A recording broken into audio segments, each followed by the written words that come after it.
Hello friend, स्वागत है आप सभी का अपने चैनल आस्क बोर्ड में। तो बाबू हम लाइव आ चुके हैं। आप लोग एक बार बता दीजिए आवाज़ की क्वालिटी और वीडियो की क्वालिटी सब चीज़ बढ़िया है कि नहीं है। और सभी बच्चों को गुड मॉर्निंग। सभी बच्चे एक बार बताइए आप सब कैसे हैं। सभी बच्चों को नमस्कार। सभी बच्चे एक बार बता दीजिए आप लोग कैसे हैं। तो यहाँ पे देख लीजिए आज का जो क्लास होने वाला है बहुत ज़्यादा महत्वपूर्ण क्लास होगा सभी स्टूडेंट के लिए, क्योंकि आज की क्लास में हम लोग पढ़ने वाले हैं क्लास 12 फिजिक्स का 20 ऐसे गेस सब्जेक्टिव प्रश्न जो आपके एग्जाम में 110% आने का चांस है।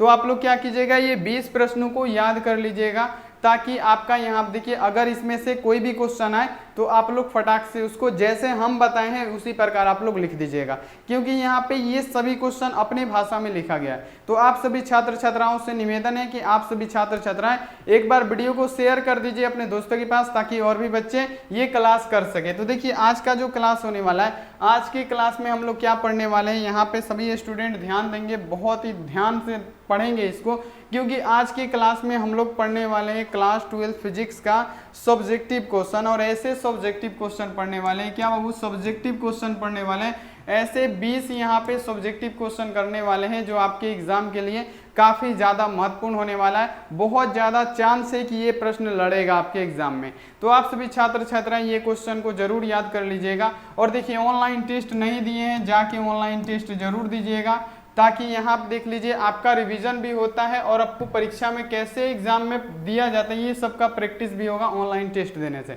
तो ऑनलाइन टेस्ट आप लोग जरूर दीजिएगा। अब देखिए यहाँ पे अगर आप लोग चैनल पे पहली बार आए हैं तो चैनल को सब्सक्राइब कर दीजिए। क्या करना है, सब्सक्राइब करने के बाद से बेल आइकन को दबा के ऑल पे कर लीजिए। वीडियो को लाइक नहीं किए हैं फटाफट लाइक कर दीजिए, जितने भी स्टूडेंट है इतना कर दीजिए। यहाँ पे लाइक करने के बाद से आपको व्हाट्सएप ग्रुप में जुड़ना बहुत ज़्यादा अनिवार्य है, क्योंकि बहुत ज़्यादा आपको हेल्प मिलेगा व्हाट्सएप ग्रुप में जुड़ने से।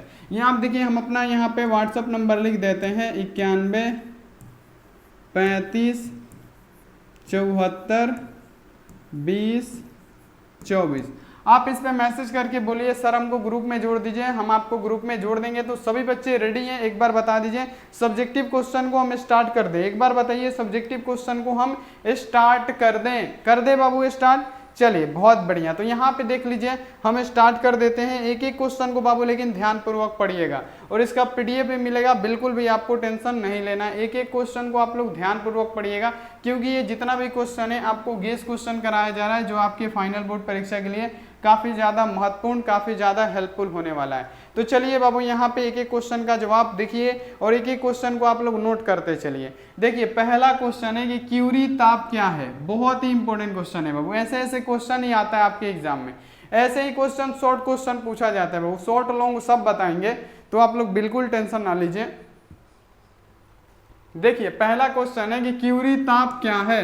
तो क्यूरी ताप किसे कहते हैं ये समझिए कि वह उच्चतम ताप जिस पर लौ चुंबकीय पदार्थ अनुचुंबकीय पदार्थ में बदल जाता है उसे हम लोग क्यूरी ताप कहते हैं। देखिए एक लाइन का डिफिनीशन इसे ही बोलते हैं और इस प्रकार का डिफिनीशन आपको कोई नहीं देगा, हम गारंटी लेते हैं। यहाँ आप देख लीजिए क्यूरी ताप किसे कहते हैं। तो क्यूरी ताप किसे कहेंगे, तो बाबू वह उच्चतम ताप जिस पर लौ चुंबकीय पदार्थ अनुचुंबकीय पदार्थ में परिवर्तित हो जाए, बदल जाए, उसे हम लोग क्या बोलते हैं, क्यूरी ताप बोलते हैं। देखिए एक लाइन में आपको याद भी हो गया होगा बहुत सारे बच्चों को। देखिए यहाँ पे वह उच्चतम ताप जिस पे लौ चुंबकीय पदार्थ अनुचुंबकीय पदार्थ में परिवर्तित हो जाए उसे हम लोग क्यूरी ताप कहते हैं। तो मान लीजिए इतना लिखिएगा 2 नंबर में तो थोड़ा सा कम लगेगा। एक लाइन में आंसर दीजिएगा थोड़ा सा कम लगेगा तो एग्जामिनर बोलेगा थोड़ा कम लिखा है, कहीं मूड उसका घस का, तो यहाँ आप देखिए 2 नंबर की जगह पे 1 नंबर दे सकता है।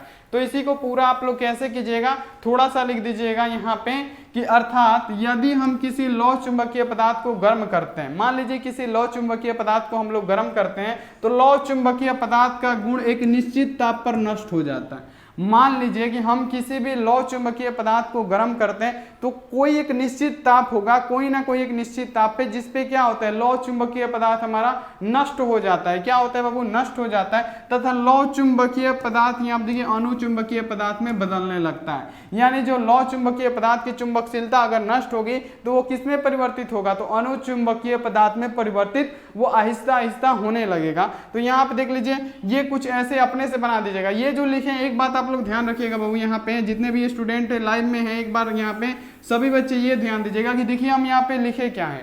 लिखे हैं हम कि वह उच्चतम ताप जिस पे लौ चुंबकीय पदार्थ अनुचुंबकीय पदार्थ में परिवर्तित हो जाता है उसे हम लोग क्या बोलते हैं, क्यूरी ताप बोलते हैं। ये तो आप लोग याद रखिएगा। और ये जो लिखे हैं यहाँ पे ध्यान दीजिए, अर्थात यदि हम किसी लौ चुंबकीय पदार्थ को गर्म करते हैं तो लौ चुंबकीय पदार्थ के गुण एक निश्चित ताप पे नष्ट हो जाता है तथा लौ चुंबकीय पदार्थ अनुचुंबकीय पदार्थ में बदलने लगता है। यानी ये जो लिखे हैं सेम टू सेम यही लिखे हैं। एक बार आप लोग ध्यान दीजिएगा, हम यहाँ पे कुछ उल्टा सीधा मतलब ऐसे याद करने वाला कोई नहीं लिखे हैं, ये हम अपने मन से लिखे हैं। किस में, तो इसी में से देखिए इसी को लंबा दिए हैं। तो उसको देखिए एग्जामिनर को तो पहला लगेगा कि तो इसने तो सटीक डेफिनेशन लिखा और उसके बाद से इसको तोड़ ताड़ के ऐसे लिखा है कि जो जिसको ना भी समझ में आए उसको भी समझ में आ जाएगा। सेम टू सेम यही लिखे हैं लेकिन तोड़ ताड़ के इसको लिखे हैं। देखिए किस प्रकार लिखते हैं कि यदि हम किसी लौ चुंबकीय पदार्थ को गर्म करते हैं, यहाँ पे देख लीजिए तो लौ चुंबकीय पदार्थ का गुण एक निश्चित ताप पर नष्ट हो जाता है। तो यहीं पे लिखा है कि यहाँ देखिए उच्चतम ताप पर क्या होता है, लौ चुंबकीय पदार्थ अनुचुंबकीय में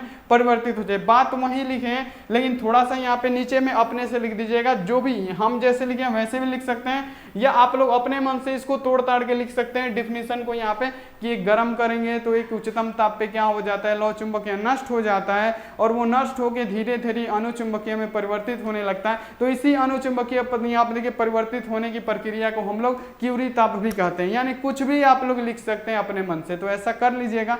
ये बहुत ज्यादा इंपॉर्टेंट बात आपको बताए हैं, कोई नहीं बताएगा आपको, ये बात आप लोग ध्यान में रखिएगा। चलिए यहाँ पे आगे बढ़ते हैं अब अगले नंबर क्वेश्चन पे कि संधारित्र की धारिता किन दो बातों पे निर्भर करती है।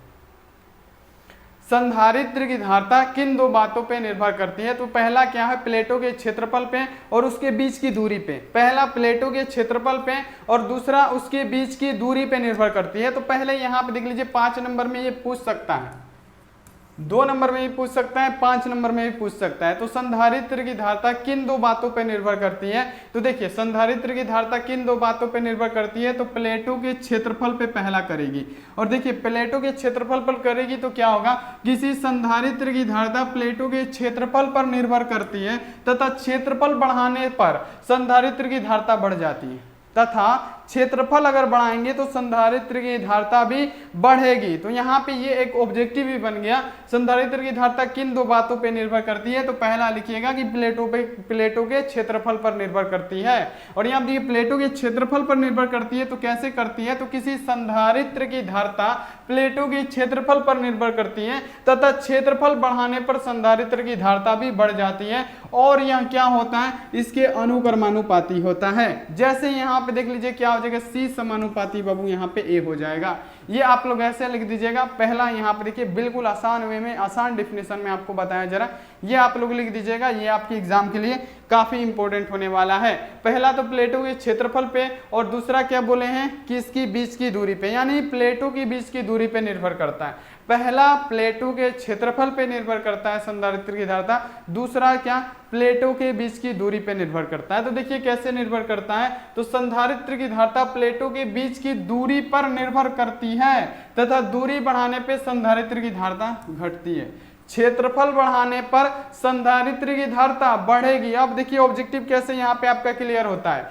अगर आपसे पूछ दे कि किसी संधारित्र का क्षेत्रफल बढ़ाने पे क्या होगा, तो क्षेत्रफल बढ़ाने पर संधारित्र की धारिता बढ़ती है। क्षेत्रफल पे, एरिया पे क्या होगा, क्षेत्रफल बढ़ाने पे संधारित्र की धारिता बढ़ेगी। और यहीं अगर हम यहाँ देखिए प्लेटों के बीच की दूरी की बात करें तो संधारित्र के प्लेटों की बीच की दूरी यहाँ पे देखिए अगर बढ़ाया जाता है तो धारिता उसकी घटेगी। क्षेत्रफल बढ़ाइए क्या होगा, संधारित्र की धारिता बढ़ेगी, दूरी बढ़ाइए संधारित्र की धारिता घटेगी। ये आप लोग क्लियर कर लीजिएगा, ऑब्जेक्टिव में भी पूछा जाता है। तो यहाँ पे देख लीजिए क्या होगा, संधारित्र की धारिता प्लेटों की बीच की दूरी पर निर्भर करती है तथा दूरी बढ़ाने पर संधारित्र की धारिता घट जाती है। और यह इसके व्युत्क्रमानुपाती होता है। वो अनुक्रमानुपाती था और ये व्युत्क्रमानुपाती होता है, अर्थात क्या हो जाएगा, C समानुपाती 1/D हो जाएगा। देखिए कितना आसान वे में आपको समझा रहे हैं, कितना आसान वे में आपको डिफिनेशन दिया जा रहा है। बिल्कुल 110% इसी प्रकार लिखना है। हम तो यही सजेशन देंगे कि जिस प्रकार हम लिखते हैं आपका यहाँ पे आंसर उसी प्रकार आप भी लिख दीजिएगा। किसी का यहाँ आप देख लीजिए किसी भी टीचर में इतना दम नहीं है कि अगर 2 नंबर का क्वेश्चन है ऐसे लिख दिए तो वो 1 नंबर भी काट सके, गारंटी है। आप लोग हम जैसे समझाते हैं वैसे लिख दीजिएगा। तो चलिए ये आप लोग समझ लीजिएगा, बहुत ज़्यादा इंपॉर्टेंट है क्वेश्चन है। 2 क्वेश्चन तो आपको पूरा अभी के अभी याद हो गया होगा। अब यहाँ पे देखिए अगला जो क्वेश्चन है कि धारा घनत्व किसे कहा जाता है। क्या बाबू, यहाँ पे देख लीजिए करंट डेंसिटी, करंट डेंसिटी, यहाँ पे धारा घनत्व क्या है, किसे कहा जाता है धारा घनत्व, किसे कहा जाता है धारा घनत्व। तो देखिए धारा घनत्व किसे कहते हैं, तो किसी चालक में इकाई अनुप्रस्थ काट के क्षेत्रफल से होकर जितना विद्युत धारा प्रवाहित होता है तथा धारा घनत्व उसे कहा जाता है। यानी कहने का मतलब है कि किसी चालक के इकाई अनुप्रस्थ काट के क्षेत्रफल से जितना विद्युत धारा का प्रवाह होगा, जितना भी विद्युत धारा का प्रवाह होगा उसे हम लोग धारा घनत्व कहते हैं। धारा घनत्व यहाँ आप देखिए इलेक्ट्रिकल डेंसिटी आपको पता चल गया, करंट डेंसिटी आपको पता चल गया, ये आप लोग याद रखिएगा, बहुत ज्यादा इंपॉर्टेंट है। देखिए यहाँ पे पूछा गया है धारा घनत्व क्या है, तो किसी चालक में इकाई अनुप्रस्थ काट के क्षेत्रफल से होकर जितना विद्युत धारा प्रवाहित होता है उसे हम लोग धारा घनत्व कहते हैं। याद रखिएगा, इसको लिख लीजिएगा, बहुत ज्यादा इंपॉर्टेंट क्वेश्चन है, सभी स्टूडेंट इसको लिख लीजिए। अगला यहाँ आप देख लीजिए कि विद्युत द्विध्रुव आघूर्ण को परिभाषित कीजिए तथा इसका एसआई मात्रक लिखिए। ये इंपॉर्टेंट क्वेश्चन है, कई बार देखिएगा तो बुक में यानी क्वेश्चन बैंक में आपको दिखेगा, बार बार पूछे जाने वाला बोर्ड परीक्षा का ये सवाल है। अब यहाँ पे बताइए कि विद्युत द्विध्रुव आघूर्ण को परिभाषित कीजिए, इसका एसआई मात्रक लिखिए। तो देखिए विद्युत द्विध्रुव आघूर्ण क्या होता है, तो विद्युत द्विध्रुव आघूर्ण किसी एक आवेश और उसके दोनों आवेश के बीच के दूरी के गुणनफल को हम लोग क्या कहते हैं, विद्युत द्विध्रुव आघूर्ण कहते हैं। यहाँ पे समझिए क्या लिखा गया है कि विद्युत द्विध्रुव आघूर्ण किसे कहते हैं, तो विद्युत द्विध्रुव आघूर्ण किसी एक आवेश और एक आवेश के दोनों आवेश होते हैं और दोनों आवेश के बीच का जो दूरी होगा उसके गुणनफल को हम लोग क्या बोलेंगे, तो विद्युत द्विध्रुव आघूर्ण बोलेंगे। बिल्कुल आसान है, इसे आप लोग याद रखिएगा। अब देखिए इसका एसआई मात्रक यानी एसआई यूनिट पूछा है, एसआई यूनिट इसका कूलम्ब इनटू मीटर होता है, कूलम्ब इनटू मीटर होता है, SI unit coulomb into metre होता है, ये आप लोग याद रखिएगा। विद्युत द्विध्रुव आघूर्ण का SI unit coulomb into metre होता है, ये आपको याद रखना है, ये आपके एग्जाम में बाबू पूछा जाता है। तो यहाँ पे 5 नंबर क्वेश्चन भी आपका पूरा क्लियर हो गया। अब ये क्वेश्चन भी कई बार पूछा गया है कि संट के 2 उपयोग लिखे, संट के 2 उपयोग लिखे, सभी बच्चे को संट का 2 उपयोग लिखना है, बहुत ज्यादा इंपॉर्टेंट क्वेश्चन है। तो संट के 2 उपयोग कौन कौन से हैं, तो संट लगाकर हम क्या करते हैं, किसी भी धारा मापी को हम ए मीटर में परिवर्तित कर सकते हैं। यहाँ पे देख लीजिए संट लगाकर किसी भी हम धारा मापी को हम लोग ए मीटर में परिवर्तित कर सकते हैं। धारा मापी को ए मीटर में परिवर्तित करने के लिए हमको संट लगाना पड़ेगा, पहला उपयोग तो ये हो गया। अब यहाँ देखिए यह धारा मापी की कुंडली को जलने से बताता है, यानी प्रोटेक्शन देता है। धारा मापी की कुंडली को क्या करता है, जलने से बचाता है, उसको प्रोटेक्शन देता है शॉर्ट सर्किट से। कौन, तो संट। तो संट का 2 ही उपयोग पूछा गया है, ये आप लोग यहाँ पे याद रखिएगा। संट लगाकर हम किसी भी धारा मापी की सुग्राह्यता को बढ़ा सकते हैं, ये भी लिख दीजिएगा कि संट लगा के हम किसी भी धारा मापी की सुग्राह्यता को बढ़ा सकते हैं, ये भी इसका एक उपयोग है, ये भी आप लोग लिख सकते हैं। चलिए यहाँ पे देख लीजिए विद्युत बल रेखाओं के गुण लिखे, बहुत ही इंपॉर्टेंट क्वेश्चन है बाबू। जितना भी क्वेश्चन करा रहे हैं सभी क्वेश्चन आपके लिए काफी ज्यादा महत्वपूर्ण है, काफी ज्यादा आपके लिए लाभदायक होने वाला है। देखिए विद्युत बल रेखाओं के गुण लिखे, यानी यहाँ देखिए प्रॉपर्टीज ऑफ इलेक्ट्रिकल लाइन, यानी आपको बताना है कि विद्युत बल रेखाओं को गण लिखे, यहाँ पे गुण लिखे, सॉरी यहाँ पे देखिए क्या हो जाएगा, तो यहाँ पे देखिए पहला गुण क्या हो जाएगा कि ये सदैव, यानी ये हमेशा धन आवेश से प्रारंभ होती है और ऋण आवेश पे जाके समाप्त हो जाती है। कौन, तो विद्युत बल रेखाएं। कौन बाबू, यहाँ पे याद रखिएगा विद्युत बल रेखाएं, यहाँ पे देख लीजिए विद्युत बल रेखाएं कभी भी धन आवेश से शुरू होगी और ऋण आवेश तक जाते जाते समाप्त हो जाती है। तो ये आप लोग याद रखिएगा, पहला गुण हो गया इसका प्रॉपर्टी। दूसरा यहाँ देखिए ये सदैव धन आवेश से प्रारंभ होकर ऋण आवेश तक समाप्त हो जाएगी। तो यहाँ आप देख लीजिए, तो दूसरा यहाँ देखिए ये 2-2 बार हो गया है, ये 2-2 बार हो गया, तो इसको छोड़ दीजिए। यहाँ देखिए 2 ही पूछा है। यहाँ देखिए विद्युत बल रेखाएं चालक की सतह के लंबवत निकलती है। जो विद्युत बल रेखाएं होती है वो चालक की सतह के लंबवत एकदम निकलती है, ये इसका दूसरा प्रॉपर्टी हो गया। तीसरा यहाँ देखिए विद्युत बल रेखाएं चालक से होकर नहीं गुजरती, चालक से होकर यानी चालक को क्रॉस करके नहीं गुजर सकती है। क्या क्या लिखा हुआ है यहाँ पे देखिए, विद्युत बल रेखाएं चालक के सतह के लंबवत गुजरती है लेकिन चालक के सतह से होकर नहीं गुजर सकती। तो यहाँ पे ये आप लोग लिख दीजिएगा, जरूर आपको एग्जामिनर नंबर देगा। सेम टू सेम इसी प्रकार आपको लिखना है। अब यहाँ पे देखिए प्रकाश के व्यतिकरण के लिए शर्तों को लिखे, ये भी क्वेश्चन बहुत ज्यादा इंपॉर्टेंट है कि प्रकाश के व्यतिकरण के लिए शर्त लिखे, कौन कौन सा शर्त है। प्रकाश के व्यतिकरण के लिए कौन कौन सा शर्त है बाबू, वो आपको लिखना है। तो प्रकाश के व्यतिकरण के लिए शर्त कौन कौन सा होगा, ध्यान दीजिएगा। तो देखिए प्रकाश के दो कला संबंध होना चाहिए। पहला शर्त है प्रकाश के व्यतिकरण के लिए कि प्रकाश के दो कला संबंध होना जरूरी है। दूसरा यहाँ देखिए प्रकाश स्रोत को एक वर्णी प्रकाश स्रोत होना चाहिए। जो प्रकाश स्रोत होना चाहिए वो एक वर्ण का होना चाहिए, एक वर्णी प्रकाश स्रोत होना चाहिए। यहाँ पे दूसरा हो गया। तीसरा देखिए दोनों कला संबंध स्रोत एक दूसरे के काफी करीब होना चाहिए, यानी जो दो कला संबंध स्रोत होते हैं वो एक दूसरे के बहुत ही नजदीक, बहुत ही करीब होना चाहिए। ये आप लोग याद रखिएगा। तो यहाँ देखिए प्रकाश के व्यतिकरण के कुछ शर्त यहाँ पे लिखा गया है कि प्रकाश के दो कला संबंध जरूरी है, प्रकाश स्रोत का एक वर्णी प्रकाश होना जरूरी है, दोनों कला संबंध एक दूसरे के काफी करीब होना चाहिए। ये आप लोग लिख दीजिएगा, बहुत ज्यादा ये इंपॉर्टेंट क्वेश्चन है। अगला क्वेश्चन देखिए यहाँ पे कि थॉमसन प्रभाव क्या है, और ये तो बाबू बहुत ज्यादा इंपॉर्टेंट है। ये क्वेश्चन आप लोग बार बार पढ़े होंगे कि नहीं। ये ऐसा क्वेश्चन है आप लोग जरूर कहीं ना कहीं सुना होगा, थॉमसन प्रभाव क्या है।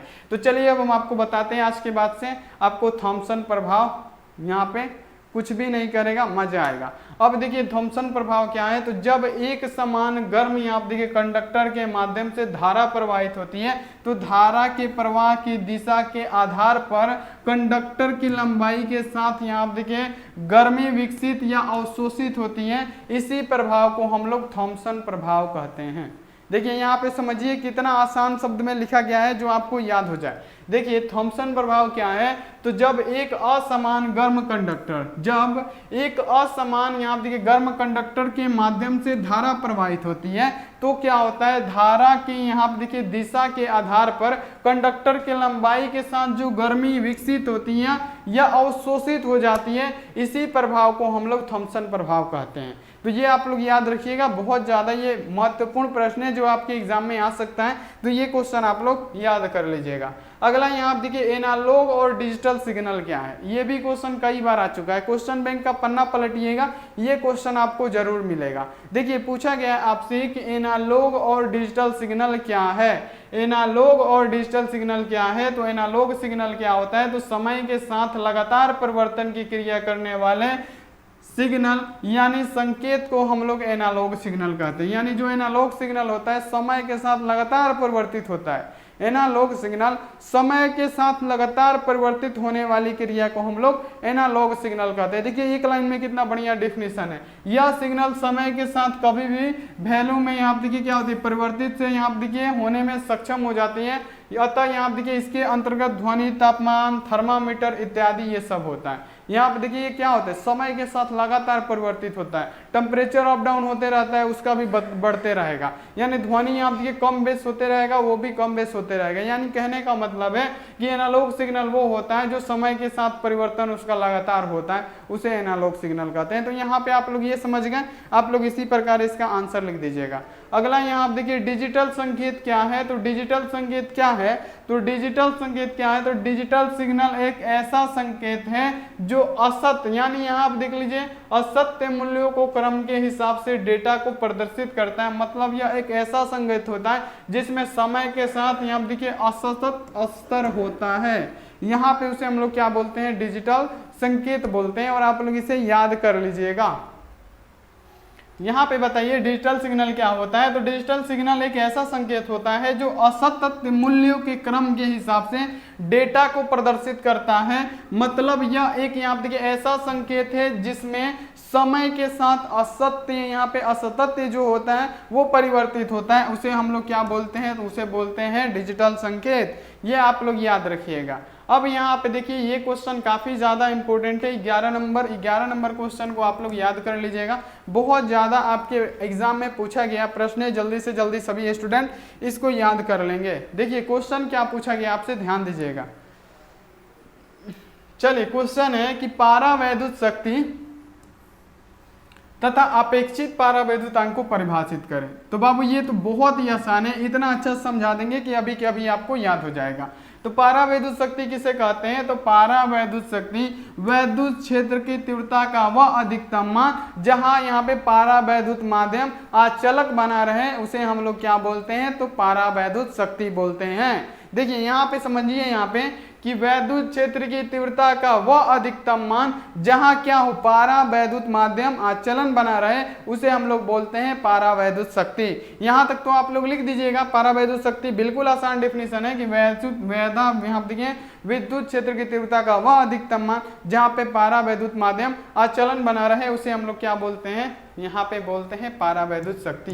अब आता है अपेक्षित पारावैद्युतांक। तो अपेक्षित पारावैद्युतांक क्या होता है, तो किसी माध्यम का पारावैद्युतांक, और किसी माध्यम का पारावैद्युतांक को हम लोग एप्सिलॉन से सूचित करते हैं, एप्सिलॉन से सूचित करते हैं। और यहाँ देखिए निर्वात में पारावैद्युतांक, और निर्वात में पारावैद्युतांक के हम लोग किससे सूचित करते हैं, तो एप्सिलॉन नॉट से सूचित करते हैं। ये आप लोग याद रखिएगा।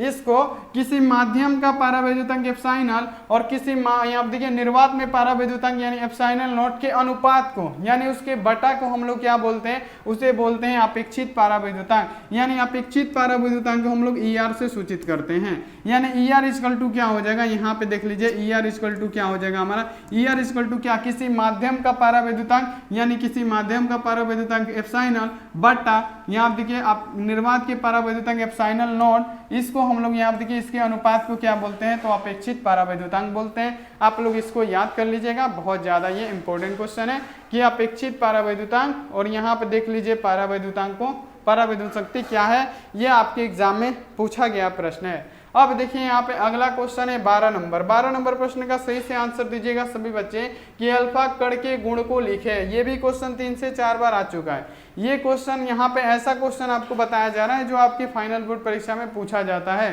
तो यहाँ पे बताइए कि अल्फा कण के गुण कौन कौन से हैं, अल्फा कण के गुण कौन कौन से हैं। यहाँ पे देखिए क्या होगा, अल्फा कण के गुण कौन कौन से हैं इसे लिखे। तो यहाँ पे देख लीजिए यह एक यहाँ देखिए धनात्मक आवेश प्लस 2e-1 के बराबर होता है। यह एक धनात्मक आवेश यानी यह एक यहाँ पे देख लीजिए पॉजिटिव चार्ज, यह एक धनात्मक आवेश 2e- यानी आप देखिए प्लस में क्या होगा धनात्मक है तो प्लस 2e-1a के बराबर होता है। ये आप लोग याद रखिएगा। इसका भेदने का क्षमता कम होता है, किसका, तो अल्फा कण का भेदने का क्षमता कम होता है, ये आप लोग याद रखिएगा। वहीं गामा किरण का बाबू भेदने का क्षमता क्या होता है, अधिक होता है, ये भी आपको याद रखना है। तो देखिए यहाँ पे जो अल्फा किरण होता है उसके भेदने का क्षमता कम होता है, गामा किरण का भेदने का क्षमता अत्यधिक होता है। तीसरा यहाँ देखिए ये विद्युत तथा चुंबकीय क्षेत्र दोनों से निक्षेपित हो जाते हैं, यानी कहने का मतलब है कि ये विद्युतीय क्षेत्र और चुंबकीय क्षेत्र दोनों से निक्षेपित होता है, विद्युतीय और चुंबकीय क्षेत्र दोनों से निक्षेपित होता है। ये आपको याद कर लेना है, बहुत ज्यादा इंपॉर्टेंट क्वेश्चन है। अगला यहाँ आप देखिए भू तरंग क्या है। अब बताइए यहाँ पे भू तरंग आखिर होता क्या है, बहुत ज्यादा इंपॉर्टेंट क्वेश्चन है, बहुत ज्यादा बार आपके एग्जाम में पूछा गया है। ये प्रश्न है कि भू तरंग आखिर किसे कहते हैं, भू तरंग पूछा है सिर्फ। यहाँ पे देख लीजिए भू तरंग यानी क्या, भू तरंग का मतलब होता है ग्राउंड वेव, जो जमीन के अंदर से जो तार जाता है ना बाबू, ग्राउंड के अंदर से, उसे ही हम लोग भू तरंग बोलते हैं। तो देखिए यहाँ पे भू तरंग क्या होता है, तो भू तरंग संचार में रेडियो तरंग पृथ्वी की सतह से गुजरती है, यानी हम क्या बोले भू तरंग यानी ग्राउंड वेव, यानी पृथ्वी के सतह से ये क्या होता है, ग्राउंड में ये जाता है। पृथ्वी की सतह से गुजरने वाले इस रेडियो तरंग को हम लोग भू तरंग कहते हैं। सबसे बढ़िया जान लीजिए कि भू तरंग मतलब होता है, भू तरंग जो होगा जमीन के अंदर से जाता है, यानी जमीन के पृथ्वी के सतह से जाता है। तो जो वेव आप लोग ऐसे लिख सकते हैं, वो तरंग जो पृथ्वी की सतह से होकर गुजरती है, तो जो पृथ्वी की सतह से गुजर के जाने वाली जो वेव्स होगी उसे ही हम लोग भू तरंग कहते हैं। ऐसे भी आप लोग लिख सकते हैं बिल्कुल आसान भाषा में। तो यहाँ पे क्या होगा हमारा बिल्कुल राइट आंसर होगा, और इसे आप लोग याद कर लीजिएगा 110%। यहाँ पे 14 क्वेश्चन हम बता चुके हैं। जल्दी से जल्दी पहले एक बार लाइक कीजिए, बहुत ही लाइक कम है, जल्दी जल्दी लाइक कीजिए, और चैनल को सब्सक्राइब नहीं किए तो कर दीजिए, सभी स्टूडेंट इतना करिए। चलिए अब बढ़ते हैं हम अगले नंबर क्वेश्चन पे। अगला जो क्वेश्चन है आपके सामने है कि नाभिकीय बल क्या है, इसके गुण लिखें। बाबू नाभिकीय बल क्या होता है, नाभिकीय बल, और इसके गुण को लिखना है, इसकी प्रॉपर्टीज को लिखना है। तो चलिए नाभिकीय बल क्या होता है हम आपको बताते हैं। तो नाभिकीय बल क्या होता है, तो नाभिकीय बल क्या होता है, तो नाभिक के भीतर उपस्थित वह प्रबल आकर्षण बल जो न्यूक्लियन में कौन कौन आता है, तो न्यूट्रॉन और प्रोटॉन आता है। याद रखिएगा न्यूक्लियन किसे बोलते हैं, तो न्यूक्लियन न्यूट्रॉन और प्रोटॉन को बोलते हैं। न्यूक्लियन अगर आपसे कोई पूछे किसे बोलते हैं, तो न्यूट्रॉन और प्रोटॉन को न्यूक्लियन कहा जाता है। तो देखिए यहाँ पे नाभिक के भीतर उपस्थित वह प्रबल आकर्षण बल जो न्यूक्लियन को परस्पर बांधे रहता है। न्यूक्लियन यानी न्यूट्रॉन और प्रोटॉन को परस्पर बांधे रखता है उसे हम लोग नाभिकीय बल कहते हैं। देखिए कितना बेहतरीन आंसर है। न्यूक्लियन याद रखिएगा, न्यूट्रॉन और प्रोटॉन को हम लोग न्यूक्लियन भी बोलते हैं। दोनों को एक साथ क्या बोलते हैं? न्यूट्रॉन प्रोटॉन को न्यूक्लियन बोलते हैं। ये आपको याद रखना है। देखिए यहाँ पे कि नाभिक के भीतर उपस्थित वह प्रबल आकर्षण बल जो न्यूक्लियन यानी न्यूट्रॉन और प्रोटॉन के बांधे रखता है उसे हम लोग नाभिकीय बल कहते हैं। तो अगर आपसे कोई पूछे नाभिकीय बल क्या है तो आप लोग तो एकदम आसानी से इसका जवाब दे सकते हैं 110%। तो आप लोग इसी प्रकार इसको जवाब दीजिएगा। एक बार बता दीजिएगा कमेंट में आपको ये क्लास कैसा लगा, आपको कितना बढ़िया इसका डिफिनीशन लगा ये भी बताइएगा। तो चलिए यहाँ पे 15 क्वेश्चन ही रहने देते हैं, टाइम ज़्यादा हो गया, मॉर्निंग का समय है। तो चलिए 25 मिनट हो गया बाबू क्लास होते हुए। तो चलिए यहाँ पे अब मिलते हैं हम यहाँ पे अगली क्लास में दोपहर वाले। जाके आप लोग ऑनलाइन टेस्ट जरूर दीजिएगा। और askboard.in देखिए यहाँ पे पीछे लिखा हुआ है askboard.in, गूगल पे सर्च कीजिए, जाके आप लोग इसका PDF और ऑनलाइन टेस्ट जाके दे दीजिए। तो थैंक्स फॉर वाचिंग, मिलते हैं ऐसी अगली क्लास में। आप लोग अपना ध्यान रखिए, मन लगा के पढ़ाई कीजिए। Take care and bye.